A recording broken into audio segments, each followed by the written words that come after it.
एक युवक को फांसी हो रही थी। जज ने उसे डकैती, सामूहिक नरसंहार एवं अनेक बलात्कार करने के जुर्म में सजा सुनाई थी। फांसी के एक दिन पहले उसकी अंतिम इच्छा पूछी गई।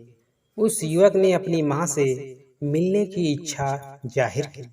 जेलर के आदेश पर आनन फानन में एक सिपाही उसके दिए हुए पते पर उसके गांव गया और युवक की मां को लेकर आया। फांसी के 1 घंटे पहले मां का बेटे से मिलन संभव हुआ।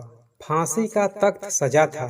बेटे को मां के पास ले जाया गया। पहले तो बेटे ने मां के चरण स्पर्श किए। मां बेटे को गले लगा के रोई और जब जाने की बारी आई तो बेटे ने एक जोरदार थप्पड़ अपनी मां को दे मारा और वहां पड़े एक लकड़ी से अपनी मां की पिटाई करने लगा। युवक के इस आश्चर्यजनक व्यवहार से सब कोई चकित था। खैर, सिपाहियों ने पहल कर मां बेटे को अलग किया। जेलर को युवक का यह व्यवहार कुछ समझ में नहीं आया। अरे दुष्ट, जीवन भर तू पाप करने से नहीं डर रहा और जिस माँ ने तुझे जन्म दिया, पाला पोसा, मरने के समय उसी माँ को पीट रहा है। बड़ा नीच है तू। बता, तूने ऐसा क्यों किया?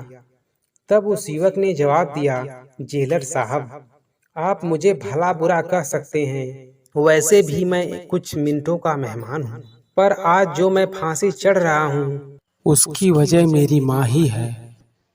वो कैसे? जेलर ने पूछा। साहब, जब मैं बच्चा था, स्कूल जाता था, तो दूसरी तीसरी क्लास में मैंने एक बच्चे की नई पेंसिल चोरी की थी और इस माँ को लाकर दिखाया। उस समय इसने मुझे डांटने की बजाय मेरी सराहना की और यह भी बताया कि अभी कुछ दिन यह पेंसिल स्कूल मत ले जाना, वरना पकड़े जाओगे। मैंने उसकी बात मान ली और पकड़ा नहीं गया।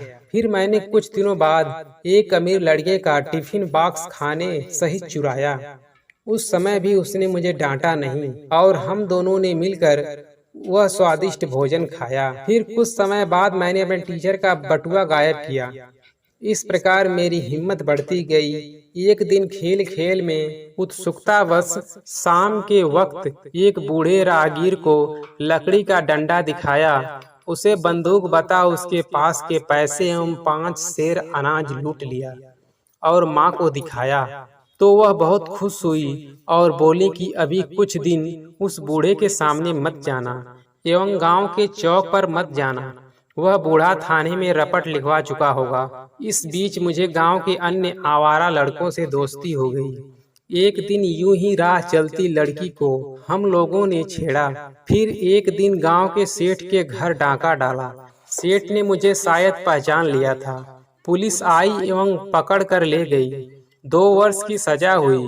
जेल में एक से बढ़कर एक खूंखार एवं बड़े बड़े कैदी मिले। उन्होंने मुझे अपराध जगत की वास्तविक दुनिया से परिचित कराया। जेल से छूटने के बाद जेल में मिले साथियों के साथ एक ट्रेन लूटा, गला काटा इत्यादि। फिर डकैती के क्रम में नरसंहार हुआ। 20-25 व्यक्ति मेरे द्वारा मारे गए और आज मुझे फांसी हो रही है। अगर इसने उसी समय मुझे डांटा होता, रोका होता जब मैंने पहली चोरी की थी, तो आज यह दिन नहीं देखना पड़ता। जब मैं लूट का डकैती का माल लाकर इसे देता तो यह मुझे बढ़ावा देती। रोकने को कभी भी प्रयास नहीं किया। यह कहकर युवक शांत हो गया और एक बार पुनः अपनी मां के चेहरे पर थूक कर चुपचाप फांसी स्थल की ओर चला गया। और अंतिम समय में उसके अंतिम बोल थे, भगवान, ऐसी माँ फिर कभी किसी को न दे। गुरु वह है जो हमें अंधेरे से उजाले की ओर लेकर जाए। वह हमारे जीवन में रोशनी का संचार करे। हमारे पैदा होने के बाद